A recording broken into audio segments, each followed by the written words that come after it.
countries today, the retirement age has been increased, sparking debate regarding its benefits and drawbacks.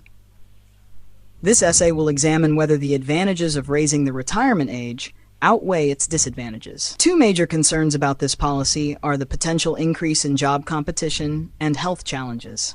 Regarding the former, extending the retirement age can limit job opportunities for younger individuals entering the workforce. This could lead to higher youth unemployment rates, causing frustration and economic hardship among younger generations seeking employment. Additionally, not all older individuals are physically or mentally capable of continuing to work, as some may face health issues that make it difficult to remain employed. Raising the retirement age could force these individuals to work in unsuitable conditions. However, I believe these challenges can be mitigated through appropriate measures, such as policies providing flexibility for older workers, support for younger job seekers, and accommodations to address health-related needs, ensuring that extended working years do not become counterproductive. In my opinion, raising the retirement age offers greater benefits, particularly in terms of economic relief and the utilization of professional expertise. Regarding economic relief, as life expectancy increases, pension funds and social security systems face growing financial pressure. Extending the working age can alleviate this burden by reducing reliance on pensions and allowing individuals to contribute to the economy for longer periods. This change not only helps sustain these systems for future generations, but also boosts tax revenues and supports economic growth. From a workplace perspective, older workers possess valuable experience and mentorship skills that can benefit younger employees. The transfer of knowledge between generations can help create a more skilled and competent workforce, enhancing overall productivity and fostering innovation within industries. In conclusion, while raising the retirement age presents challenges such as job competition and health concerns, these can be effectively addressed with well-designed policies. Therefore, I firmly believe this change provides significant advantages, including economic sustainability and the invaluable contributions of experienced workers. It is argued that individuals should have the freedom to retain all of their income rather than allocating it to taxation. However, this essay will challenge this perspective. Granted, proponents of this view argue that individuals are entitled to keep their hard-earned money as a reward for their effort, especially since the state does not directly contribute to their work. While this argument highlights personal entitlement, it fails to consider the numerous benefits and conveniences funded by tax revenues. For instance, public services such as transportation systems enable many people to commute efficiently and economically, offering a range of options from buses to subways, all made possible through government funding. From my perspective, taxation should be seen as a collective investment in the development of a country and the improvement of living standards. Tax revenue supports essential sectors including education, healthcare, infrastructure, and national defense. For example, Denmark, which has one of the world's highest tax rates, provides its citizens with free education, advanced healthcare services, and a clean, efficient public transport system. These services contribute significantly to the high quality of life and overall satisfaction of its residents. Moreover, in extreme circumstances, such as wars or conflicts, a country without adequate tax revenues would struggle to fund its military or defense systems, leaving it vulnerable. Therefore, taxation is not merely an obligation, but a means to ensure societal well-being and security. In conclusion, while the desire to retain all personal earnings is understandable, it overlooks the vital role taxes play in funding public services and infrastructure. Thus, I firmly disagree with the notion that individuals should keep all of their income instead of contributing to the tax system. Ideas. International cooperation has become increasingly important in today's interconnected world. While some argue that its primary benefit lies in environmental protection, others believe that it plays a more significant role in the world of business. This essay will discuss both perspectives and argue that, while international cooperation is essential for both sectors, its environmental benefits hold greater long-term importance. On one hand, international cooperation plays a critical role in environmental protection. Agreements such as the Paris Accord have established unified goals for reducing carbon emissions and combating global warming.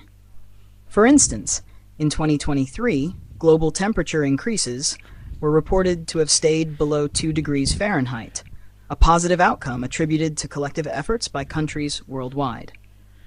Furthermore, international collaboration facilitates the sharing of knowledge and technology, leading to breakthroughs in sustainability.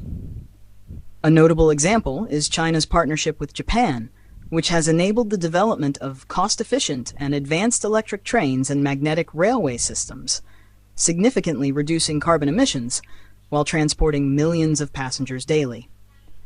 These examples highlight how international cooperation is indispensable in addressing pressing environmental challenges. On the other hand, international cooperation significantly contributes to global business growth. Trade agreements such as the North American Free Trade Agreement, NAFTA, and the European Union's single market have removed trade barriers, enabling the seamless exchange of goods, services, and capital. This has fostered economic growth, created jobs, and expanded consumer choice. Businesses also gain access to larger markets and diverse resources, leading to economies of scale and increased innovation.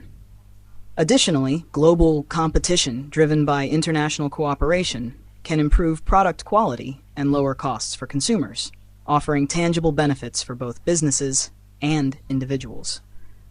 In my opinion, while the economic advantages of international cooperation are substantial, the environmental benefits are far more critical in the long run.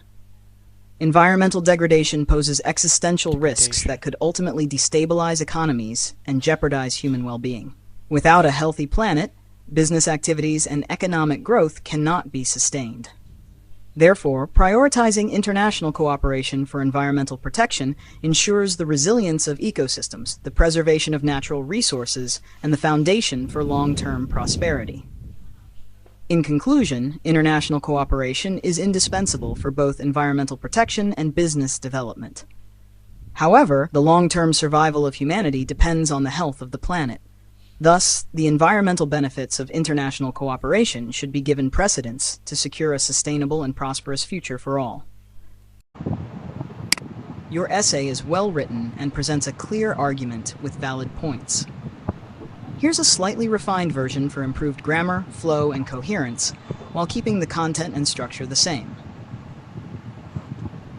Opinions are divided on whether the increased intelligence of computers is harmful or beneficial for humans.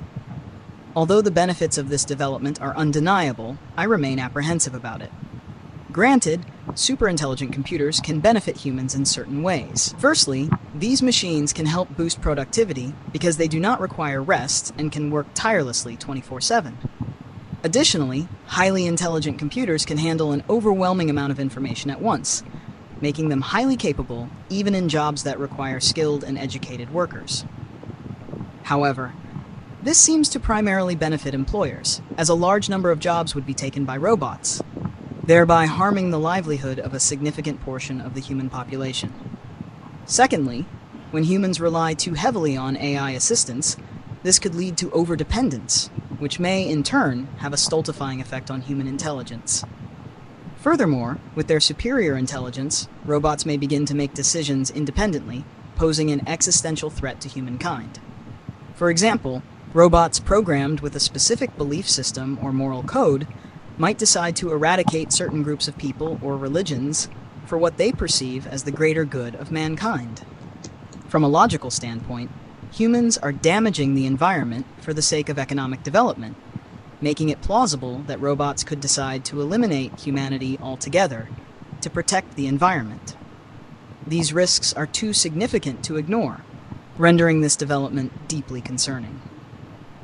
In conclusion, although advancements in AI technologies and robotic engineering offer obvious advantages for human progress, they could lead to overdependence and existential threats to mankind. These risks could outweigh the aforementioned benefits. Refined version while maintaining your original ideas. In the modern world, with advancements in transportation technology, scientists and tourists can now travel to almost every corner of the globe. Personally, I believe that this development brings significant benefits to both scientists and tourists. Exploring remote locations can be highly rewarding for travelers. While well-known tourist attractions remain popular, international travelers often seek novelty, which can be found through unique activities or visits to untouched destinations.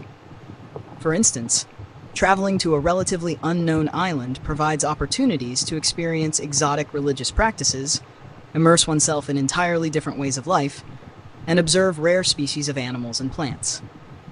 Although such trips may involve risks, such as exposure to harsh climates, potential animal attacks, or conflicts with local communities, these dangers can be minimized through careful planning and preparation.